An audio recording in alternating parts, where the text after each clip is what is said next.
10ാം ക്ലാസ്സിൽ ഒരു A+ പോലും കിട്ടാത്ത ആരെങ്കിലും ഉണ്ടോ? ഉണ്ടെങ്കിൽ ഒന്ന് കമന്റ് ചെയ്യണം.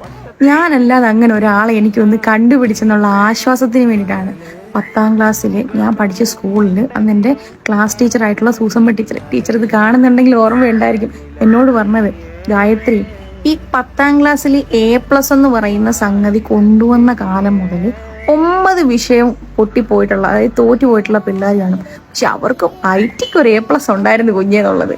പക്ഷെ എനിക്ക് അതും ഉണ്ടായിരുന്നില്ല എന്നും പറഞ്ഞ് നമ്മുടെ ജീവിതം അവിടെ നിന്ന് പോയൊന്നും ഇല്ല. തുടർന്ന് +1 +2 ഒക്കെ നമുക്ക് ഇഷ്ടമുള്ള സബ്ജക്റ്റ് പഠിച്ചു.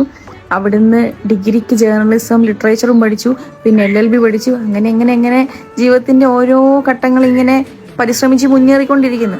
അപ്പം 10ാം ക്ലാസ്സിന്റെ റിസൾട്ടും +2ന്റെ റിസൾട്ടും ഒക്കെ വരുമ്പം കുറച്ച് മാർക്കൊക്കെ കുറഞ്ഞിരുന്നാൽ തന്നെയും അതൊന്നും നമ്മുടെ ജീവിതത്തിനെ വലുതായിട്ട് ബാധിക്കുന്നില്ല എന്ന് മനസ്സിലാക്കുക.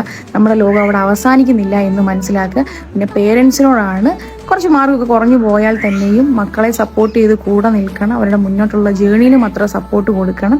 എൻ്റെ അമ്മ എൻ്റെ ഒരു വലിയ സപ്പോർട്ടറായിരുന്നു. അതുകൊണ്ട് അന്ന് ഞാൻ തോറ്റു കൊടുക്കാൻ തയ്യാറായിരുന്നില്ല. മുന്നേറി പരിശ്രമം എന്നുള്ള രീതിയിൽ പൊയ്ക്കൊണ്ടിരിക്കുകയാണ്. ഇപ്പോഴും അത് ട്രൈ ചെയ്തുകൊണ്ടിരിക്കുന്നത്. കാരണം നമുക്ക് അങ്ങനെ സപ്പോർട്ട് ചെയ്യുന്ന പേരൻസ് ഉണ്ടെങ്കിൽ ഒരുപാട് ഹെൽപ്ഫുൾ ആണ്. മാർക്ക് കൂടിയ മക്കളുടെ പേരൻസിനോടാണ്, നിങ്ങളുടെ മക്കൾക്ക് മാർക്ക് കൂടിയിട്ടുണ്ടെങ്കിൽ അത് നിങ്ങൾ സന്തോഷത്തോടെ അംഗീകരിച്ച് വീട്ടിലിരിക്കുക. അല്ലാതെ മാർക്ക് കുറഞ്ഞ ഏതെങ്കിലും കുട്ടിയോ അവരുടെ പേരൻസിനെ ഒന്നും വിളിച്ച് ഇൻസൾട്ട് ചെയ്യാനിരിക്കരുത്. അപ്പം നന്ദി, നമസ്കാരം. മറക്കരുത്, ആർക്കെങ്കിലും ഒരു A+ എങ്കിലും ഇല്ല എന്നുണ്ടെങ്കിൽ ഒന്ന് കമന്റ് ചെയ്യുക, ഒന്ന് അറിയാൻ വേണ്ടിയാണ്. ഞാനിത് പറഞ്ഞാൽ ചിലപ്പോൾ വിശ്വസിക്കത്തില്ലായിരിക്കും. ഞാൻ മാർക്ക് ലിസ്റ്റ് ഇവിടെ കൊടുക്കുന്നുണ്ട്. നന്ദി, നമസ്കാരം.